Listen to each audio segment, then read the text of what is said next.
Welcome, my friends. That's right, you're back on another episode of Mav's Coffee Clarity with Denise Digrigoli.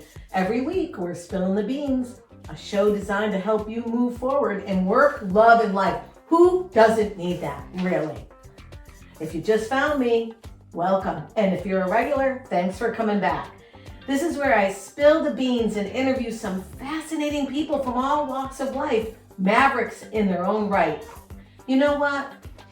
It's like coffee with a friend. Unedited, authentic, real. Short formats. Why? Because we're busy. We got stuff to do. We want to share our best with you, spill the beans, and move forward. Part 2 today of an incredible guest. Back in the green room, or shall I say the plaid room, Mindy Miller. Part 2. Now, if you didn't listen to her first part, please check that out first because her story of transformation and transition is so inspiring. Beyond her life and her journey, she has reduced her weight by 80 pounds over the past 2 years. She sort of went from literally riches to rags with no real budget and transformed her life from inside out. And the proof is in the pudding. So if you're listening to the pod, great, but follow us too on YouTube and see Mindy and her fabulousness. Min, welcome back to the pod. Thanks for having me back. Now, we left off with the fact that you are in this transition. You have a very cool career, but you are also imparting or embarking on maybe what could be considered a new sideline. Sharing your aggregation of information as a transformation coach or thereabouts. You're working all that out. So this is a prequel, my friends. But you left us with like these 3 incredible beans yesterday. And we're in short format, so we wanted to bring these pieces back. And you say, taking personal responsibility and accountability is a key touchstone, combined with getting comfortable with being uncomfortable and motivation versus discipline. So I want to rock the world on these 3 concepts. I know personally, I meet a lot of people, including myself at times, that can be uncomfortable and can't find any comfort in that whole phrase. But you're sort of the queen of that. So I want to start with bean number 2. Excellent. Well, I've never been able to be uncomfortable ever. I didn't realize that, but addiction of any kind or addiction like to coffee? Could be anything. We think of addiction as alcohol, drugs, gambling, but it's food, it's shopping, it's sometimes over exercising, sometimes it is just doing anything that is taking you out of the moment. And not because it's just one of those things you just kind of want to do. It's a hobby or something like that. When it gets excessive, when you're using it as a crutch to not deal. So almost every kind of addiction starts with that. You're uncomfortable. You don't know how to deal with that, and so you eat or you swear, whatever it is. You avoid it at all costs. Mm-hmm. So what happens is that you just keep sweeping those feelings under the rug. It's a distraction of sorts. It doesn't have to be maniacal, like radical alcoholism or drug use. Exactly. You just keep sweeping it under the rug, and eventually you're going to trip over that big hump that's under the rug. The hump grows. Oh, absolutely. For me, it grew. It took decades, and then I fell flat on my face. And I realized, wow, okay, so I basically just do what I sit in my shit. And I know that sounds vulgar and it's gross because that is what it feels like. It's so uncomfortable. But it gets more comfortable. It does. It's weird. It's weird that you get comfortable with being uncomfortable, but it's essential. Life so is people not... listening are saying, well, I've got some uncomfortable things in my life that I don't want to deal with, so I avoid them.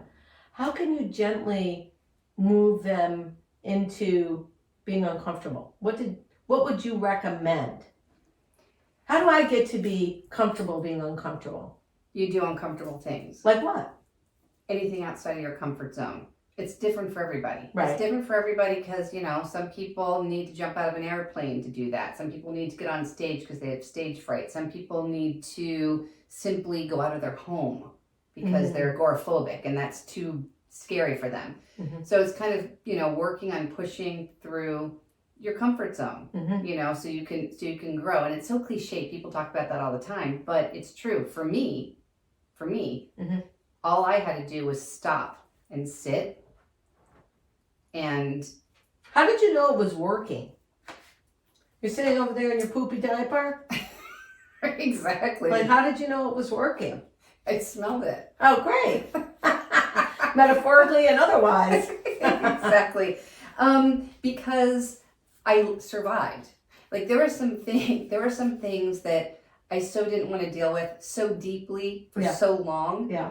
That when I decided that I was going to literally sit there, and when I say sit, I mean sit on the couch, like almost in a dark room, no music, no TV, or sit on the floor and just sit there when I really wanted to go grab a bag of chips, or I really wanted to call a friend, or I really wanted to, go take a walk, or I really wanted to, whatever it was, whatever my stuff is that I just didn't. And again, all that stuff is okay until you realize you're using it as a complete and utter avoided distraction. So I literally did just sit there, and then the feeling would get so overwhelming, and I would just try to not have judgment. I'd try to have my inner voice not beat me up, and I just try to sit there, and then I survived. Did you have the luxury of time? Because what about the people that are listening and say, I don't have any time to sit in a good diaper, bad diaper, or indifferent? I don't believe it. You don't believe it? No. Everybody has a couple of minutes. It's what's important to you. Everybody has a couple of minutes. Everybody has that moment when they go to, in my case, we're going to use food. When they know that they need to do something, whatever it is, return an email. Could be something so small. But instead they go to the kitchen first. Because let me just grab even an apple. Do you really, is that what you really want? A shot of whipped cream from Trader Joe's hidden in the back of the fridge. Exactly. Just asking for a friend, actually. Exactly. I know, I'm sitting here thinking, that's such bullshit. I never walked to the kitchen to grab an apple as my comfort, but whatever. Sounds good. I love it. Exactly. So, it's like suddenly you realize you start kind of calling yourself out. Yeah. Am I hungry? I just had lunch. Why am I hungry? I'm not really hungry. What's really going on? And you kind of call yourself out like you would call out your friend, or, it's so easy seeing things in other people. So I started looking at myself like I was another person. I had once a stage comedy professor who I absolutely love, Christine O'Leary, and she would say, tell on yourself. Tell on yourself. That's such a door opener, right? Oh, absolutely. And be okay with telling on yourself and also not passing judgment. I didn't say passing wind, I said passing judgment. And then if I know or hear you correctly, and yesterday's part 1, it was kind of like after you got through it a few times, you just started, the train was out of the station. And it was almost like you flexed that muscle and you could do it more and more. Is that right? Absolutely. And to think that it took me to be in my late 50s to actually do that. I've been uncomfortable. A day over 30 too. What are you saying? Right, We roast ageism here on Mavs Coffee. Hey, look, I'm happy. I'll never complain about getting old. Never ever. So I'm all good with that. But it's amazing how much time I wasted avoiding things that most of them weren't that scary. Some of them were that scary. But not dealing with them has its own set of problems, like gaining 80 pounds or whatever it is, How long did it take you, because you were a competitive cheerleader, dancer, trainer to the stars, frankly. How long did it take you to gain 80 pounds as a woman that was so universally fit? It was, a little bit over time. Like, I wasn't a big yo-yo person. I just went straight up. And then I had a period in 2014 that I kind of I lost like 30 pounds. And then, but I didn't deal with the why I ate. So it came back and then I kept going straight up again. So that sounds to me like being number 3, motivation versus discipline. Yes. Now, when you said that to me, I always choose a couple anchor words every year. My anchor words this year are invite and release, right? Because I know in my works, like motivation doesn't last, neither does bathing. That's why we do it daily. But I love what you said. It's like motivation, you said yesterday, was bullshit. And then you said it's more about discipline. Now, discipline can ring to me as a negative word, but you made it a positive word. Let us in on that. So I thought that people were either born with discipline or they weren't. It was like a personality Like trait. you had hair or no hair. Right, exactly. Or, or you had a aptitude in something and not something else. Oh, and this is interesting. And so it turns out, I'm sure some people are born with better discipline than others. However, it's a muscle. It's a muscle like anything else that you can train and you can work and you can make it stronger and stronger and stronger. Because the biggest secret to transformation that lasts, Are you listening, my friends? is Transformation that lasts, because we all need that. Exactly. It's consistency. It's consistency. And here's Repetition. what I realized. Here's what I realized. And it was like this mind-blowing moment for me. But it was so simple. Yeah. I realized one day, I'm like, motivation is utter bullshit. It is. It's like, by definition of the word motivation, you're motivated. Hello? If you're motivated, you're going to do what it is that you need to do. That's easy. I mean, but it's when you're not motivated, what do you do? Because you have to stay consistent.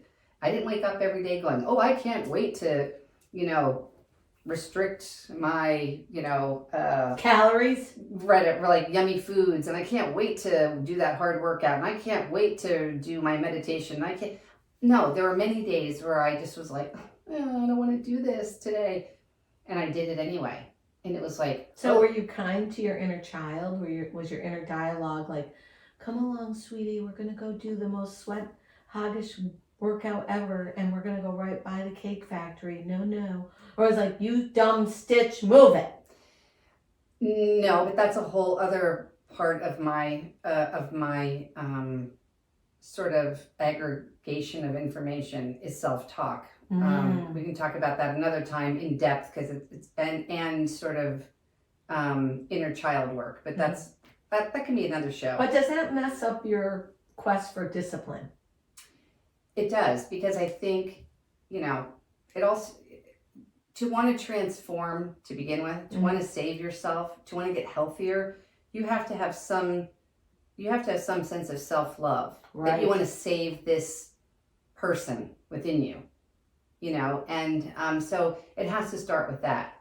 And I had such self-loathing and shame at the time. I had to dig really deep to figure out that this person was worth, and I say this person like it's not myself sitting here, but that's kind of how I felt. I kind of had to look at myself from the outside. Yeah. Like I was a different person. I had to train myself to speak to myself the way I would my daughter or your daughter or a friend or something like that. Compassionate. Yeah. Empathy. The way I spoke to myself, I think we talked about it the last episode. The way I spoke to myself was horrible. And I've had people that I've talked to about this, I've said to them, write down some of the things you say to yourself. Just take a day or two, and when something horrible crosses your mind, write down the worst thing. You don't even have to show me, but you need to write it down, and you need to look at that. Because some of the things I said to my own Great self. Great advice, my friends. And I'm a big proponent of writing things down. Write down what you're saying to yourself. Wow. Right. And would you ever say that to anybody else? Would you ever let anybody else say it to you? And start from there. And then from there, start doing the exercise as speaking to yourself like you would. I mean, even it's so corny, but I had to really, I don't know, I had to talk to myself like I was talking to my daughter, not my daughter who's 25, but my daughter who, she was 8. That's what I had in my head. Was okay, Talk to yourself like you would have talked to Bryce when she was at that 8-year-old, starting to become a preteen, sensitive, hormonal. It was a little tricky, at that stage for a girl. Mm-hmm. That's how I decided how I was going to talk to myself. So that brings me back to being number one, taking personal accountability. It's kind of like the three things seem like they, circulate and revolve with each other. Like one informs the next. Mm-hmm. And sort of discipline and taking accountability, but at the same time being comfortable, being uncomfortable. It's like you are taking yourself on I don't want to say an educational journey, but a re-educating of self and allowing. And so discipline for me, because for some reason the word discipline for me makes me feel, it brings out my uncomfortableness. Like I was disciplined. I feel like discipline is sort of structure. Yes. Sort of like a positive structure, right? It's different than motivation. Like you said, why wouldn't you want to feed your body the most nutritional thing that's available or the most nutritional talk that you have, right? So now these are really important concepts behind your shifting of your entire life. And we're going to actually probably see you more and more on the pod. But now you've transformed. And people are asking you, oh my, I saw it today when we were in workshop. Oh my, you lost 80 pounds. How did you do that? And you gave a wonderful set of insights on how you did that. So as you are continuing to evolve this quest for redesigning personal self, what is Mindy working on for sharing, aggregating this information with others? Like what are you visioning for yourself with this? Like, how are you going to help others? Just cut to the chase. Yeah. No, it's like a work in progress. All I know is that it's not just about the weight loss. I couldn't have had the weight loss. That's what's apparent. But if I didn't get my mind and my spirit aligned, the weight loss would have never happened and it wouldn't stay off. So that was a happy result of sorts. Yeah. So it's a combo. It's a combo. I don't think you can do one without the other in terms of long-term transformation. I just don't. But it's the obvious thing. So people see me. It's like, are you on Ozempic? No. Are you on this? I know that, you get hit with that it's a lot. Like, oh my gosh, no. But people get curious. Yeah. People get curious, and I started talking to so many people. I've had so many people come out of the woodwork and say, hey, like one friend she noticed, she's like, hey, I haven't been on social media for a while and I seen your social media account, and I think it was Instagram or something like that. And she said, I hope that this isn't offensive, but you look great. I hope it's for healthy reasons and you're not like sick. Oh, interesting. Yeah, because you shot a whole person. Right. And we're all constantly evolving.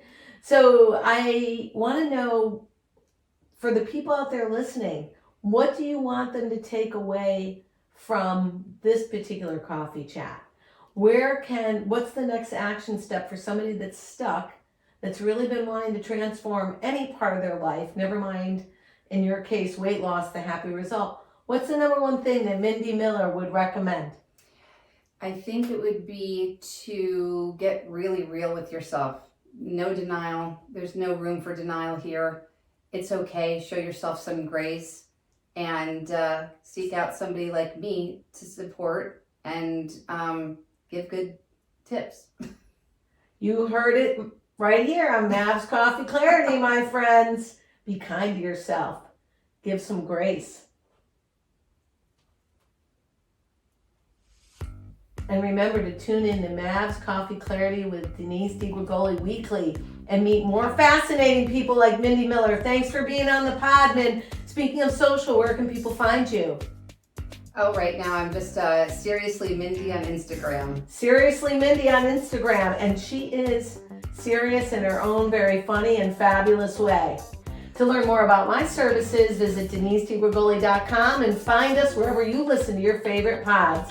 And YouTube as well. Mavs Coffee Clarity with Denise Digrigoli, DeniseDigrigoli.com. Peace out, my friends. We have got to get back to work.